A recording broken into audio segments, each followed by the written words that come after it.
Assalamualaikum warahmatullahi wabarakatuh. Perkenalkan, nama saya Mutiara Nufida Aritona dari kelas D31A jurusan Kebidanan Poltekkes Kemenkes RI Medan. Di sini saya akan menjelaskan apa sih itu sebab-sebab mulanya persalinan. Persalinan adalah serangkaian kejadian yang berakhir dengan pengeluaran bayi cukup bulan atau hampir bulan disusul dengan pengeluaran plasenta dan selaput janin dari tubuh ibu. Apa sih sebab-sebab mulanya persalinan? Yang pertama itu adalah penurunan kadar estrogen. Progesteron menimbulkan relaksasi otot-otot rahim, sebaliknya estrogen meninggikan kerentanan otot rahim. Selama kehamilan terdapat keseimbangan antara kadar progesteron dan estrogen. Apa sih sebab-sebab persalinan itu? Yang pertama adalah penurunan kadar progesteron. Progesteron itu menimbulkan relaksasi otot-otot rahim, sebaliknya estrogen meninggikan kerentanan otot rahim. Selama kehamilan, terdapat keseimbangan antara kadar progesteron dan estrogen di dalam darah. Tetapi pada akhir kehamilan, kadar progesteron menurun sehingga timbul HIS. Yang kedua adalah teori oksitosin. Pada akhir kehamilan, kadar oksitosin di dalam tubuh itu bertambah. Oleh karena itu, timbullah kontraksi otot-otot rahim. Yang ketiga adalah keregangan otot-otot. Seperti halnya dengan kandung kencing dan lambung, bila dindingnya teregang oleh karena isinya bertambah, maka timbullah kontraksi untuk mengeluarkan isinya. Demikian pula dengan rahim. Maka dengan majunya kehamilan, makin regang otot-otot rahim, makin rentan. Yang keempat adalah pengaruh janin.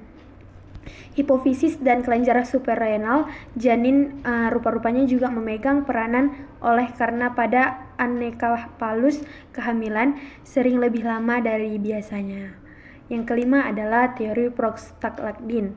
Teori prostaglandin yang dihasilkan oleh Dedi 2 disangka menjadi salah satu sebab permulaan persalinan. Hasil percobaan menunjukkan bahwa prostaglandin F2 dan E2 yang diberikan secara intravena atau intra dan ekstraminal menimbulkan kontraksi miometrium pada setiap umur kehamilan. Hal ini juga disokong dengan adanya kadar prostaglandin yang tinggi, baik dalam air ketuban maupun darah perifer pada ibu-ibu hamil sebelum melahirkan selama persalinan. Yang ketiga itu adalah tahapan persalinan kala 1, 2, 3, dan 4. Kala 1 atau kala pembukaan dimulai dari HIS persalinan yang pertama sampai pembukaan serviks menjadi lengkap. Berdasarkan kemajuan pembukaan, maka kala 1 dibagi menjadi 5. Yang pertama adalah fase laten, yang kedua fase aktif, yang ketiga fase akselerasi, fase dilatasi maksimal, dan fase deklarasi. Apa sih fase laten itu? Fase laten itu ialah fase pembukaan yang sangat lambat, ialah dari 0 sampai 3 cm yang membutuhkan waktu kurang lebih 8 jam. Yang kedua adalah fase aktif, yaitu fase pembukaan yang cepat yang terbagi lagi menjadi fase akselerasi atau fase percepatan, dari pembukaan 3 cm sampai 4 cm yang dicapai dalam 2 jam. Ada fase dilatasi maksimal, dari pembukaan 4 cm sampai 9 cm yang dicapai dalam 2 jam. Yang terakhir adalah fase deklarasi atau kurangnya kecepatan, dari pembukaan 9 cm sampai 10 cm selama 10 jam. Dua atau kala pengeluaran, dimulai dari pembukaan lengkap sampai lahirnya bayi.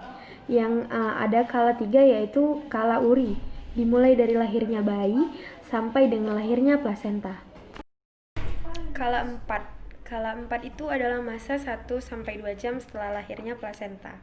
Dalam klinik, atas pertimbangan-pertimbangan praktis, masih diakui adanya kala 4. Persalinan, meskipun masa lahirnya plasenta adalah masa dimulainya masa nifas atau puerperium. Mengingat pada masa ini sering timbul perdarahan. Tujuan asuhan persalinan.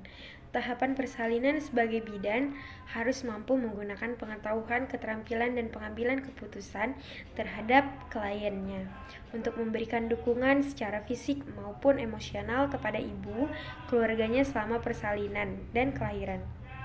Yang ketiga itu melakukan pengkajian, membuat diagnosa, mencegah dan menangani komplikasi-komplikasi dengan cara pemantauan ketat dan deteksi dini selama persalinan dan kelahiran.